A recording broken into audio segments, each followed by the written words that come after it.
Hey guys, it's Beth here. We are finishing our countdown from last week. This person wrote a decent article, and I thought it deserved some conversation because I think she's an INFJ. So, somebody named Jennifer Soldner. So I've done already part one. Top 10 things every INFJ wants you to know. I don't know if that's true, but that's the title of it. If you want to find the first 5 that we did. So we left off with, we loathe small talk. Okay? Yeah, of course we do, right? I just wrote that in my INFJ friend's email yesterday. And we already had coffee. And sometimes I tell her, because I only see her once a month, and there's always this magic that happens with her. It happens with my other friend too. There's like this, we have just great synergy. I do this with the other INFJs that I write with, even online. Like I can just feel that we're in the same space when we're connecting. It's magical. I love it. So anyway, I just emailed this to my friend yesterday in a follow-up email. As I said to her, I talked to her on the drive to our coffee time, and I end up talking to her in my head for the half a day after too, because there's just so much excitement and energy there. And I was agreeing with her about the loathing small talk. She was telling me a story that she can talk deeper to strangers, and I feel exactly the same. And I know my other INFJ, my hiking friend, Average, she calls her channel Average Jill. She feels that too, because she's made comments about seeing someone at a bar. And I actually had the same experience on vacation. I didn't know I was talking to the bar owner. He just started asking me questions. It's like you can kind of pick people out. I feel like there's I do feel that we're a bit psychic. You can call it intuition, but it's kind of the same thing to me. You can kind of see if you look in their eyes, like there's something there. Like I can talk to this person if I get them in a corner. So if you're with a big, large group of people at a party, let's say 50 people, maybe one of them is going to want to talk in the way that you want to talk. Maybe 1 or 2, I don't know. But it's always fun when you find them and you're like, oh, I can make something out of this party after all. So yes, myself, my coffee INFJ girlfriend, my hiking INFJ girlfriend, I think we'd say all the same. We love small talk. So let's see what this girl says. We'll read it. I do miss my clipboard, but I wanted you to be able to read this with me. While many INFJs can practice and put on a good show, most of us struggle with social norms and routines, especially if we see little use for them. Since, as mentioned before, we find it difficult to put our thoughts into words, we can feel uncomfortable being in situations that cause us to interact in a spontaneous and shallow manner, such as meeting someone new. INFJs spend most of our time thinking through deep and complex matters. Therefore, shallow and menial conversation of everyday life can confuse and frustrate us. Talks of the weather and local sports are exhausting for us. We would much rather ask for life stories, sincere problems, of which we can offer solutions in therapy session-like conversations. When we ask, how are you, we mean it on the deepest and sincerest possible level. Now, this is always very funny to me because I feel INFJs kind of have this in common. I feel that we're uplifters in some fashion, even if you don't do it professionally. Now, she's kind of saying the same thing about therapy sessions. And I have kind of a side business where I'm a coach. And because I found that's my focus, that's my whole life. I always am looking and angling to spin doctor everything everyone says all the time. So I thought, well, why don't I just make this available so people can pay me? Because I'll do it for fun, and then sometimes it can become work. You know, you have to learn when to dial it down. But it all comes from that meaningful conversation that we're craving. So it was interesting to me to find out, oh, that's not just because I have an urge to be a coach or counsel people. It's kind of built into us. And I just think we're nice. We're like this nice group on the planet that's kind of filtering in and just looking for the bright side and uplifting people. So that's part of the small talk. Of course, we're going to loathe small talk because that's going to get in our way. That's a waste of time to me, right? Now, I'm not putting it down because I recognize that the sensor thinky types, it's just their way of connecting. And they don't go deep for their own reasons. Maybe it would topple them over. We need a balance. I've talked about this before. The world needs a particular balance of sensitive people and not so sensitive people. I don't mean that in a bad way. It's just, I believe that there's an overall perfection. But anyway, back to number 5, loathe small talk. Check. Okay, what else are we on? Number 4. Our label means a lot to us. Yeah, it does. I make the snowflake joke because I've seen stuff online, INFJs are like, yeah, I'm over being a snowflake. Well, I'm not. I'm not. You know why? Because I spent a lot of time not knowing. And it's like I put on this new outfit and I got to love it. And I'm not done loving it. So I'm a snowflake. You're a snowflake. Wouldn't you like to be a snowflake too? All right, so let's read this together. While every person can be pinpointed as a specific Myers-Briggs personality type, INFJs tend to cling to our label as soon as we discover it. True.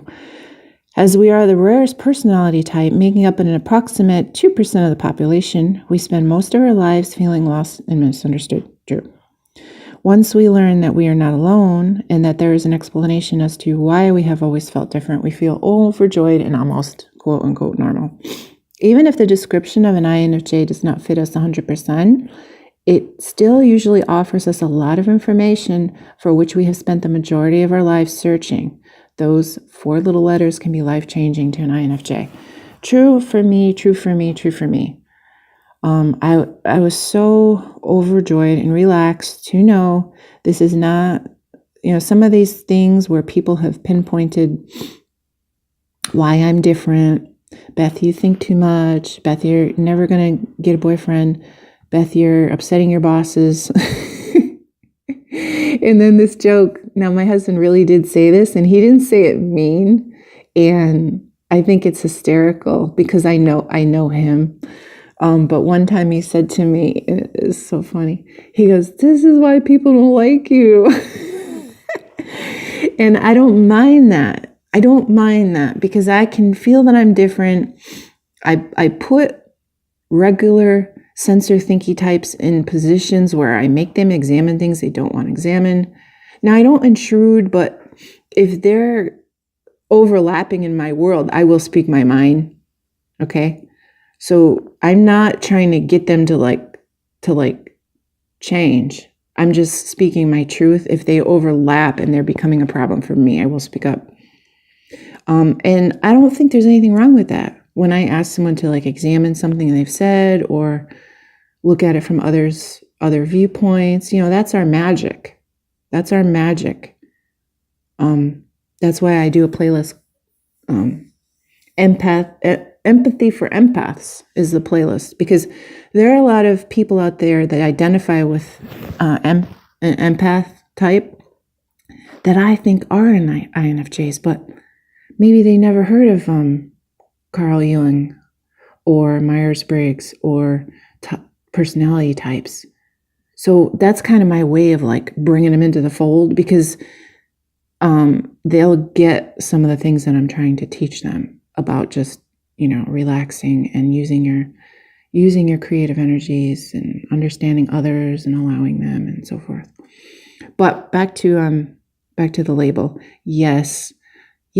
How else are we going to find each other unless we identify with being an INFJ?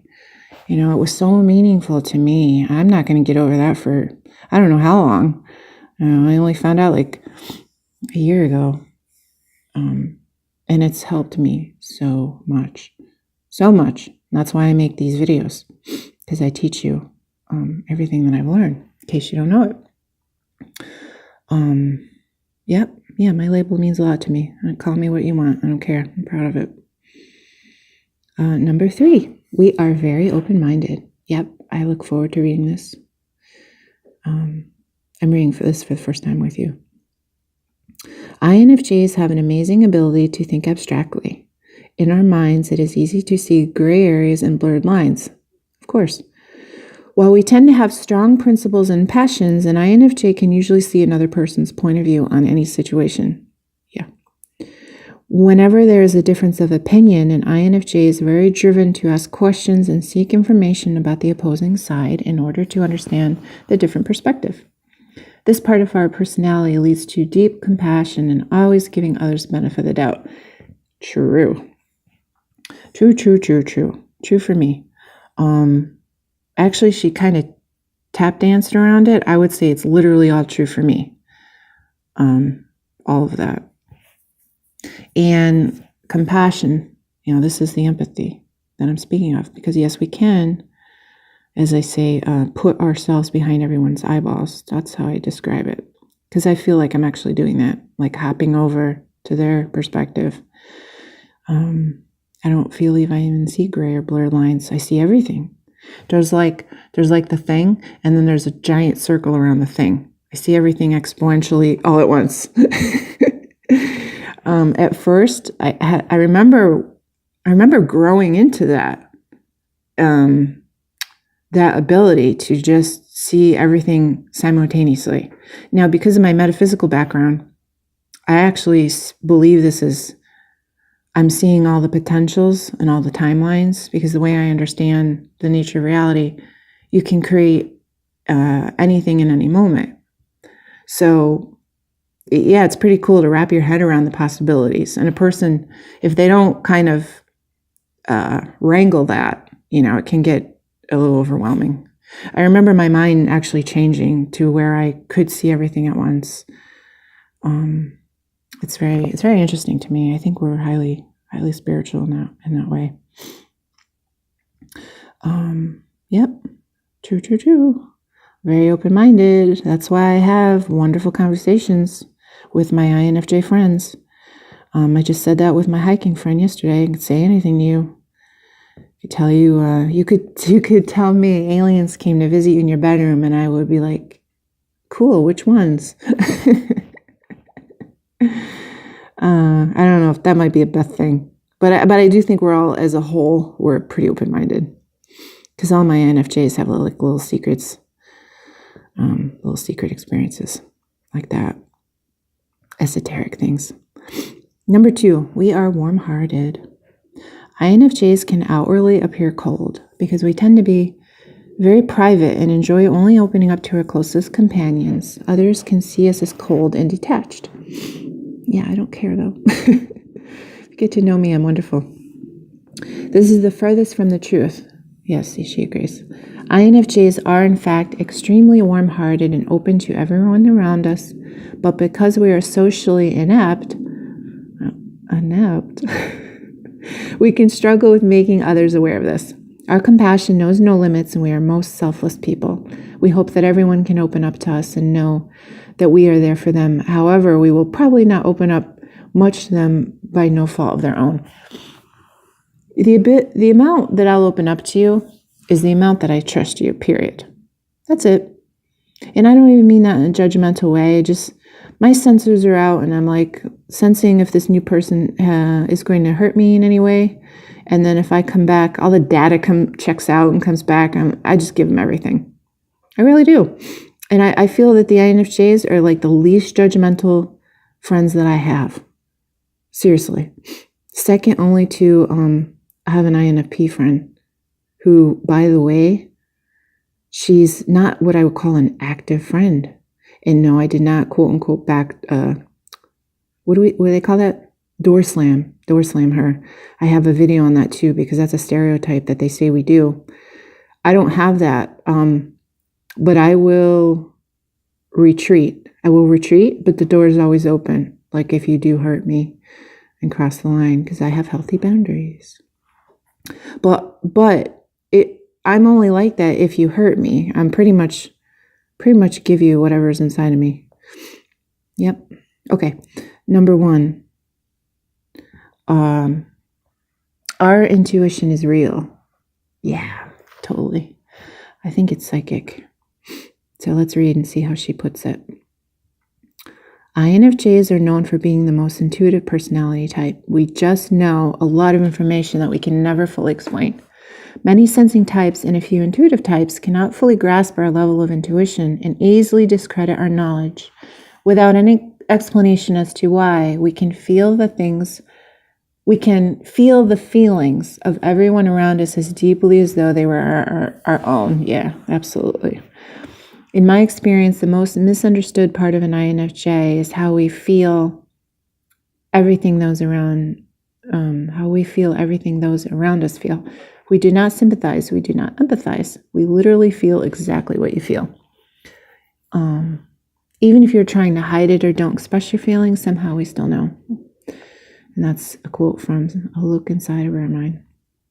Along with our open-mindedness and compassion, our ability to intuitively feel and sense things around us is a large part of why we can help others so easily. Of course, we just know what is best for those around us, even if we cannot articulate why.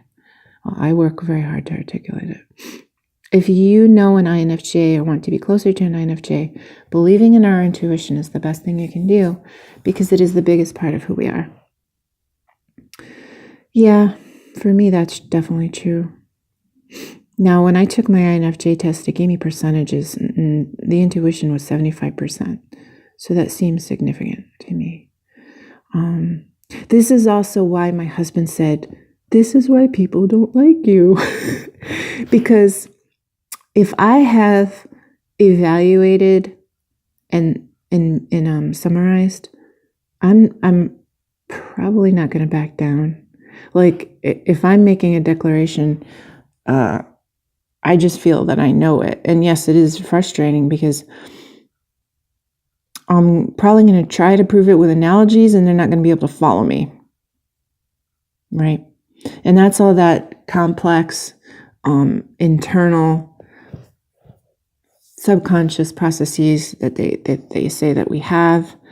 I would agree, because all my life, I feel that even as a child, everyone that I was observing was a case study for me, like a fun little project in my own little kid head where I was taking in all the data, comparing it to other people I had met, and so on and so on. So as I grew up, I had over 24 jobs. I just blew through jobs just because I was bored at the time.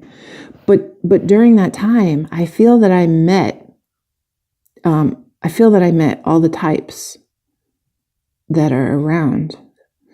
And then now that I'm an adult, the way my mind operates is if I see something, let's say someone's speaking something that's causing them trouble, and they're telling it to me, my brain starts serving me up past people that I have met.